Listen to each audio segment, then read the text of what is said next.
Caroline. Et moi, c'est Mylène. Bienvenue dans le premier épisode de Plein l'assiette.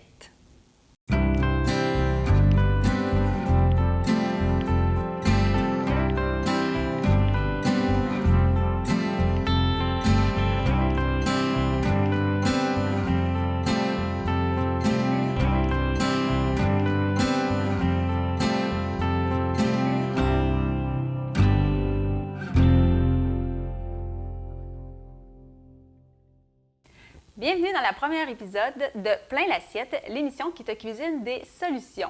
Ici, on va t'aider avec des astuces, des conseils pour mieux cuisiner. Je me présente, moi, je suis Caroline et j'aimerais vous présenter avec moi au cours de la prochaine saison ma collègue Mylène. Dans l'émission, tout au long de l'année, on va vous présenter des ingrédients, des astuces pour vous aider au quotidien.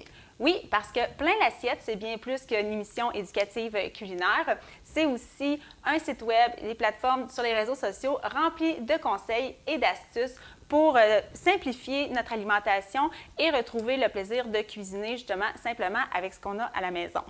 En plus, Plein l'assiette a une mission éducative pour vous aider au quotidien, peu importe l'âge que vous avez, que vous ayez 14 ans, 25 ans, 45 ans, on a toujours besoin d'avoir des astuces pour nous aider dans la vie de tous les jours.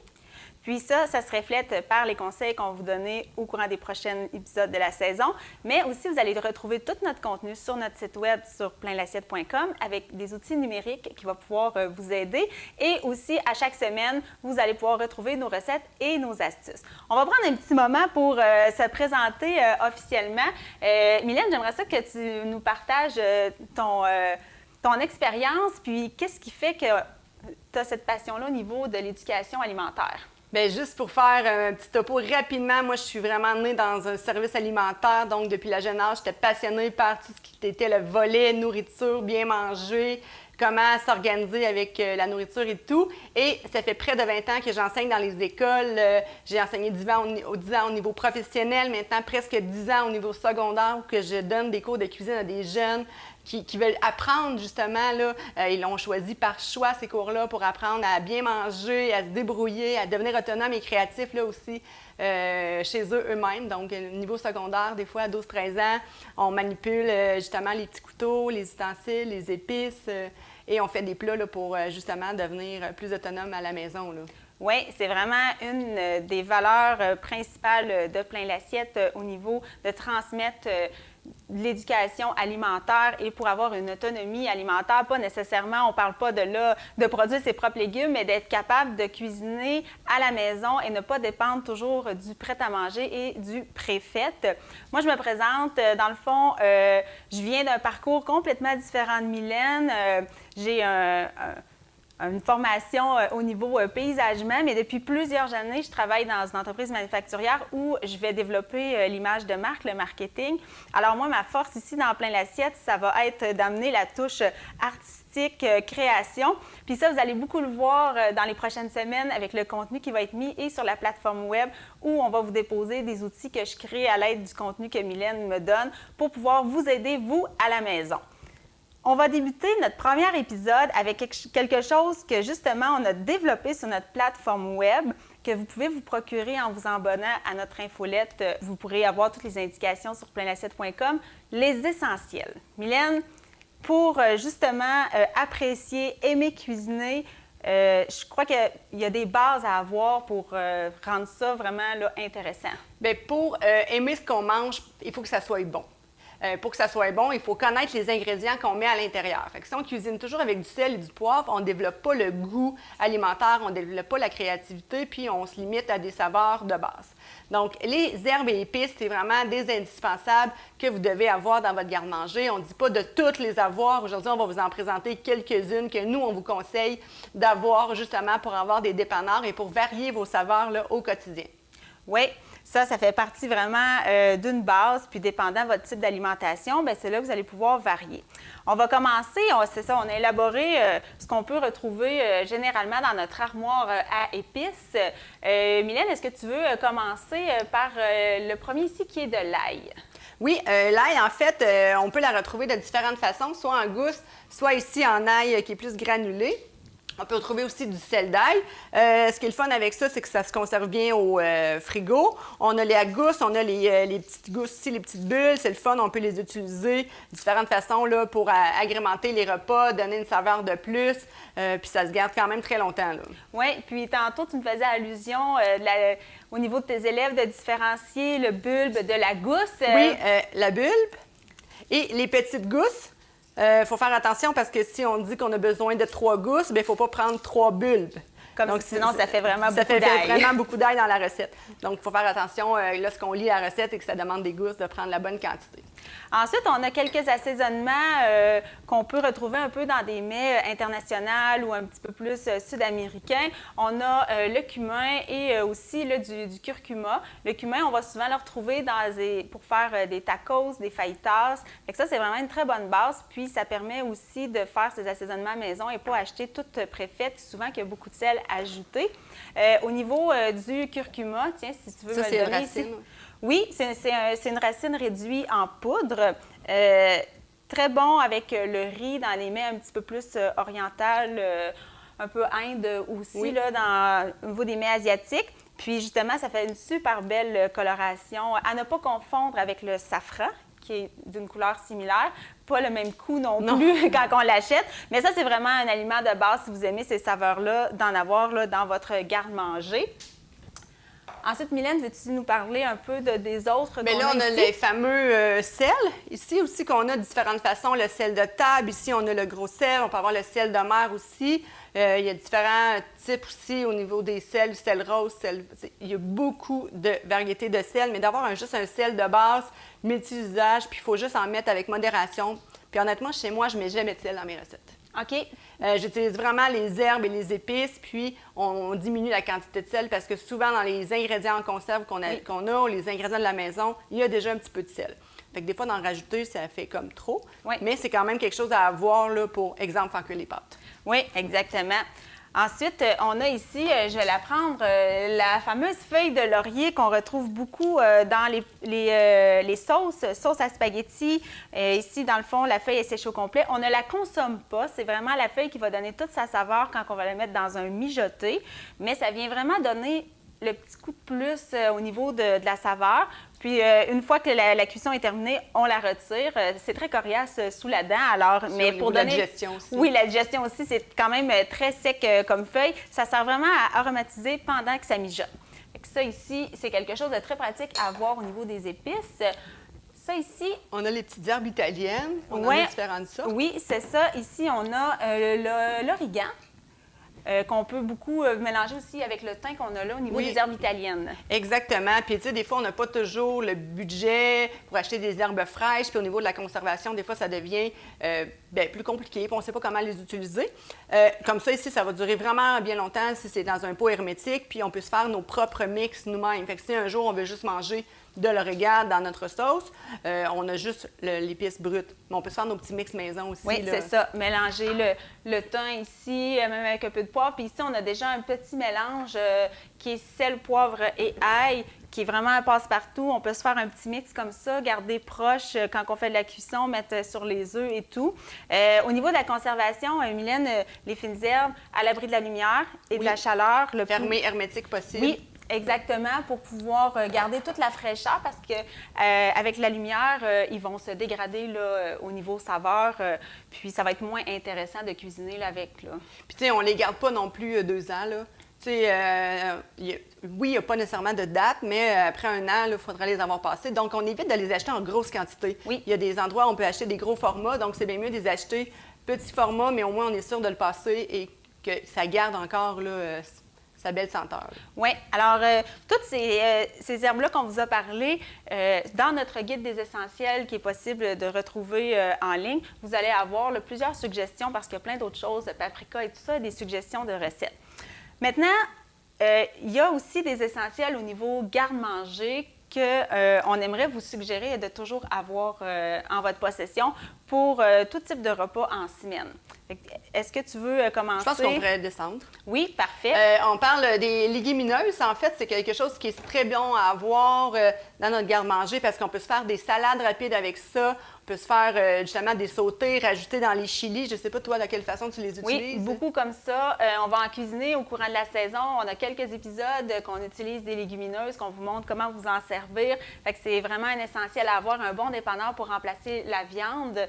Donc, oui, ça peut être en chili, écrasé dans les potages, le haricot rouge, très bon dans une soupe minestrone. Que, dans le fond, ça donne une soupe repas. Là. Fait que ça, c'est un bon dépanneur. C'est bien consistant, puis on rajoute la petite protéine de plus. Oui.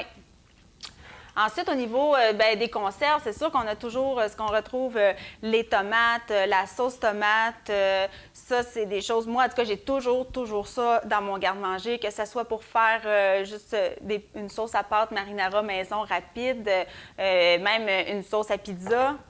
On n'est pas obligé d'acheter la sauce à pizza que c'est écrit dessus. On se prend une canne, on prend des herbes, on met ce qu'on aime, puis on peut garnir. Fait que ça, moi, j'ai toujours ça. Je sais pas toi, mais moi, j'ai toujours ça. Puis si vous avez vraiment beaucoup de tomates à la maison, c'est bien de les transformer toutes en sauce tomate ou simplement en tomates en dés bien congelées. Comme ça, vous allez pouvoir les utiliser là, quand que vous allez en avoir besoin.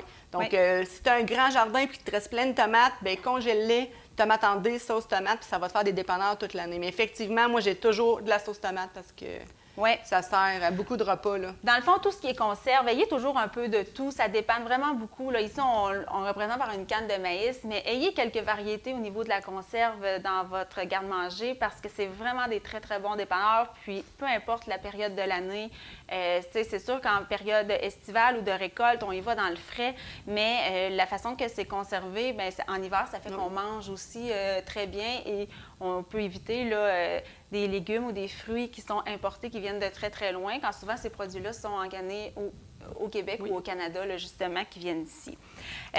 Ensuite, qui n'est pas pris dans son frigo avec toujours un paquet de pots de vinaigrette de toutes les sortes quand il suffit juste d'avoir une bonne huile et un bon vinaigre?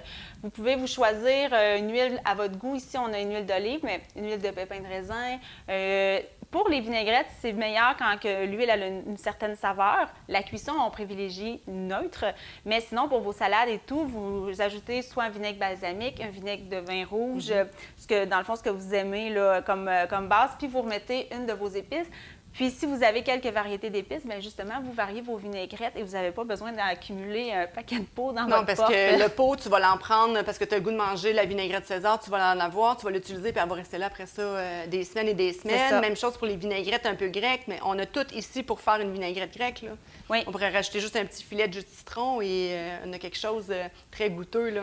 En ayant ces deux produits-là, l'huile que vous aimez, un vinaigre et quelques épices, vous êtes en mesure de vous faire une vinaigrette à la maison, là, vraiment très, très simple. Ensuite, quand on tombe dans le peu plus féculent... pâte alimentaire, c'est l'incontournable à avoir. Là, on a ici de l'orzo, mais ça peut être le macaroni, le spaghetti, toutes les pâtes que vous avez. Quelque chose de dépanneur. Moi, j'aime bien les pâtes courtes. Là.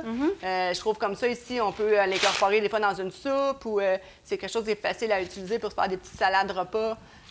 On peut, quand on a trop de pâtes de cuite, c'est plus facilement... transformable. En faire en autre chose. Il y a les pâtes, mais on a aussi le riz. Ça aussi, vous allez voir, c'est dans les épisodes, on va l'utiliser, le riz, autant pour prévoir notre menu de la semaine et aussi faire des lunchs. C'est vraiment très, très, très polyvalent. Ça, à moins de vraiment pas aimer ce type de féculent-là, mais je pense que presque tout le monde, les familles au Québec ont au moins un sac de riz dans le garde-manger, fait que c'est vraiment un essentiel. Si vous nous écoutez, que vous partez en appartement ou des choses comme ça, bien, ça aussi, vous retrouverez les notes. Ça peut faire un beau petit kit à offrir à un jeune qui part en appartement avec ces essentiels-là, parce que c'est sûr que ça va lui servir puis qu'il va pouvoir bien s'alimenter. Là. Oui, exactement, parce qu'avec tout ce qu'on présente présentement, avec quelques légumes, une ou deux protéines, puis l'épicerie est faite pour un bon kit de départ. Là. Oui, c'est ça. On a d'autres petites choses ici qui peuvent bien compléter une moutarde. Puis là, ici, on peut upgrader à part la moutarde à hot dog. Il y a des très bonnes moutardes de Dijon pour la viande, même pour faire la vinaigrette. Vous pouvez très bien mélanger. Je vais m'essayer, je risque le tout, mais mes mains sont correctes. On peut très bien mélanger ces 3 ingrédients-là ensemble avec du thym, puis faire aussi une très bonne vinaigrette là, qui vient de upgrader, qui est même meilleure que celle du commerce.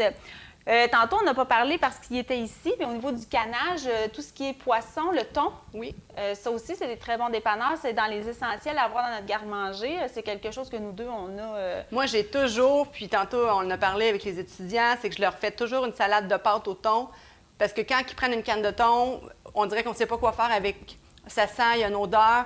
Mais osez toujours les pâtes avec le thon pour commencer. Petite mayonnaise, petite vinaigrette maison. Et là, vous allez enlever tout le goût, justement, peut-être des fois du poisson qu'on aime moins, mais vous allez aller chercher beaucoup de protéines. Oui. Ça, on a nos essentiels comme ça, mais un autre endroit où on doit garder des essentiels, c'est dans le congélateur. Le congélateur, c'est vraiment un allié, surtout dans le stockage pour un petit peu plus long terme. Mylène, toi, qu'est-ce qu'on retrouve dans ton congélateur chez toi? Beaucoup trop de choses. En fait, il y a bien beaucoup de choses dans mon congélateur. Souvent, il y a de la viande emballée sous vide parce que ça, c'est important. Si on en achète en grande quantité, bien, il faut savoir bien la conserver. Donc, j'ai beaucoup de types de viande sous vide. J'ai du poisson. J'ai aussi des fruits congelés, avocats congelés que j'ai toujours. Vite comme ça. Bien, juste ça, moi, j'ai aussi quelques petits pots de sauce tomate faites maison aussi, compote de pommes faites maison. Dans le fond, ça dépend aussi des saisons.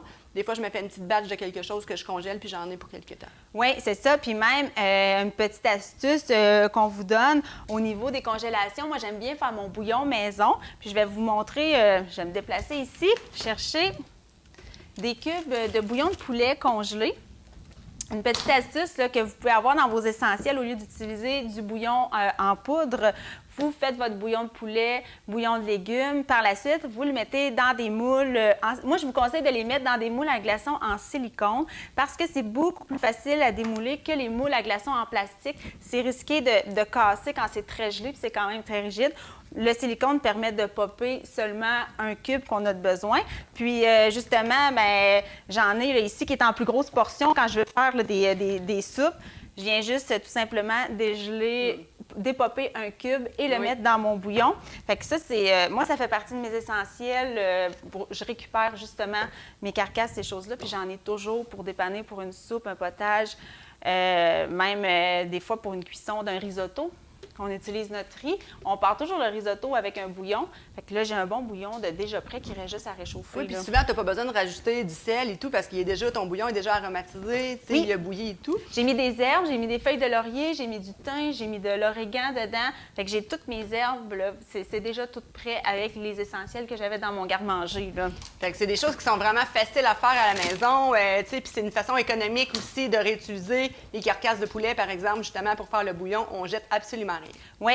Là, on a tout ça, mais ça prend des outils. Oui. Puis parfois, on pense que ça nous prend des outils haut de gamme et beaucoup de choses pour bien cuisiner, mais tu vas nous montrer que, dans le fond, avec quelques bases... Bien, quelques bases. En fait, tu sais, on n'a pas besoin d'avoir tout l'équipement, la grosse batterie de cuisine avec toutes les casseroles, puis le wok et tout et tout. Fait que souvent, pour commencer en appartement, là, une simple poêle comme ça, là, ça fait en masse. Surtout si vous êtes tout seul ou juste à 2 personnes, c'est vraiment parfait. La portion, là, tu vas pouvoir faire tes œufs, tu vas pouvoir faire un petit peu de sauté parce qu'elle a un bon rebord, donc tu la jettes avec un petit côté. Tu n'auras pas besoin de wok dans ce cas-là. Puis, c'est vraiment pas si dispendieux que ça. C'est quelque chose de très abordable. Et 2-3 ustensiles tout usage, un fouet, une spatule, une cuillère qui peut te permettre cuillère de service, cuillère pour mélanger. Fait que c'est des choses qui sont super polyvalentes. Sinon, on a beaucoup trop de choses avec les années. En tout cas, moi, mes tiroirs, des fois, ils débordent d'ustensiles que j'utilise toujours les mêmes au final. Des fois, on voit un petit gadget à acheter, une petite chose, mais au final, on fait juste l'acheter puis on s'en sert une fois. Oui, c'est ça. Dans le fond, un bon couteau souvent suffit. Une bonne planche à découper. Oui, une bonne planche à découper. Ensuite, c'est ça, un couteau. Qu'est-ce qu'on aurait? On a d'autres aussi un peu de tasse à mesurer, mais ça prend pas beaucoup de choses. Peut-être être économe, là, dans le fond. Ça, c'est le fun à avoir aussi quand on veut économiser, justement, puis éviter de se couper avec les couteaux quand on épluche des carottes, des pommes de terre. C'est ça, exactement. C'est pas beaucoup de choses. Ça aussi, vous allez le retrouver dans le guide de nos essentiels. Une une liste d'outils qui est bien à avoir pour démarrer. Ou si vous avez envie d'épurer vos tiroirs, justement, puis de sortir un peu de stock, ça permet là, de garder seulement l'essentiel. C'est sûr que si vous êtes un peu geek cuisine, ça, c'est mon petit côté à moi. J'aime bien tous les gadgets cuisine. Bien, c'est ça. Oui. J'ai plus d'ustensiles de cuisine que de souliers chez moi, mais ça, c'est ça, c'est une autre histoire. Mais on n'est pas obligé d'avoir tout ça pour bien manger et bien cuisiner. C'est ça vraiment qu'il faut retenir. Avec des essentiels comme ça, on peut faire d'excellents repas et bien se nourrir à un coût très, très raisonnable. Bien, c'est surtout quand on part en appartement, on peut avoir ça avec une petite casserole aussi qu'on pourrait rajouter. Après ça, on est capable de se débrouiller à 2 personnes. Puis là, après ça, quand vous avez famille, enfants, bien là, on grossit tranquillement selon nos besoins. Après ça, ça peut être un petit robot culinaire, des choses qui sont un petit peu plus pratiques. Des choses comme ça, mais on y va vraiment avec des choses qui sont simples. On se rend compte de ces essentiels-là.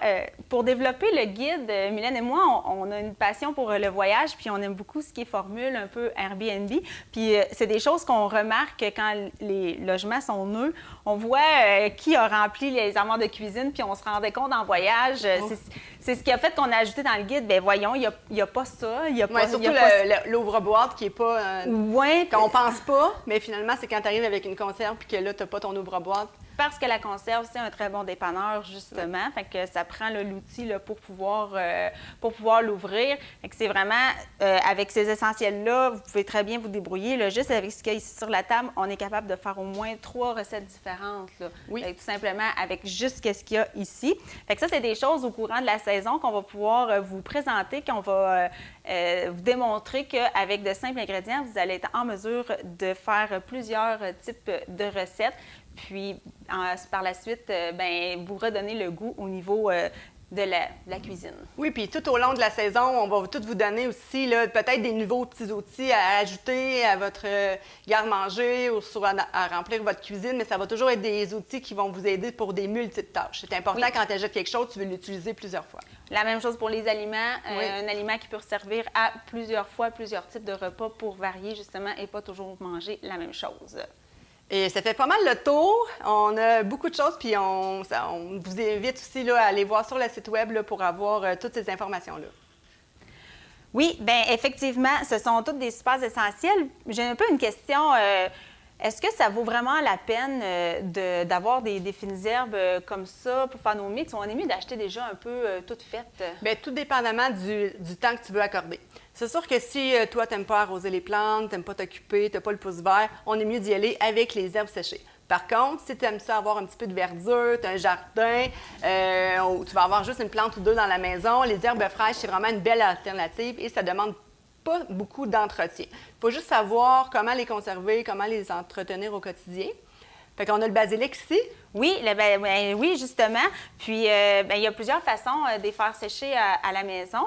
Puis, surtout les herbes fraîches, choses comme ça, on en a qui viennent parfois de producteurs locaux. Fait que ça peut être intéressant à acheter en saison de nos producteurs dans la région pour pouvoir les avoir durant l'hiver, qui est justement des essentiels, mais qu'on va garder un peu plus la fraîcheur. Moi, ça m'arrive d'en faire sécher là, à la maison. Justement, au niveau ici des feuilles de laurier, c'est un laurier que j'avais. Il faut vraiment acheter la variété qui est faite pour le laurier sauce. Puis, une fois que la feuille avait sa pleine verdure retirée, on peut les faire sécher avec un déshydrateur ou sinon sur une grille. Ça peut être au soleil aussi. Mais l'idéal, c'est d'avoir quelque chose au niveau déshydrateur ou à faible température dans le four. Je sais pas, toi, est-ce que tu en fais sécher des fois? Non, moi, je ne fais pas sécher parce que moi, je les conserve au congélateur fraîches. OK. De quelle façon tu vas... J'ai 2 façons de les conserver. Donc, surtout au niveau du basilic, pour faire un peu les petites pestos, si on veut, là, je vais prendre des feuilles, je vais juste les mettre dans les cubes à glaçons comme que tu as ici, avec un peu d'huile. Fait que, de l'huile d'olive. Oui, OK. Exactement. Fait que je peux la faire fondre dans la poêle après ça à basse température. Ça va me donner un goût, faire revenir des pâtes. Fait que je vais avoir déjà une petite huile aromatiser avec ça. J'imagine que l'huile va aussi protéger la fragilité des feuilles à comparer à de l'eau qui va être peut-être plus néfaste congelée avec de l'eau. Oui, exactement. Fait que c'est important d'y aller avec l'huile. On les congèle comme ça. Sinon, l'autre façon aussi, moi, quand j'ai la ciboulette avec des ciseaux, je fais juste les couper comme ça. Je les mets dans des pots maçons bien fermés et ça me permet avec la fourchette juste de les égrener là, dans mes salades ou, exemple, dans mon sauté de riz. Là. Ah, OK. Tu les fais comme séchés ou ils sont Non, fraîches? je ne les fais pas sécher. Vraiment fraîches, congélateur directement. OK. C'est vraiment l'étape rapide. Tu sors du jardin, tu coupes, tu mets ça dans des pots maçons et j'envoie directement le pot maçon comme ça au congélateur. Mais c'est super intéressant. Puis ça m'amène à vous parler. À chaque émission, on va vous proposer un défi, le défi de la semaine.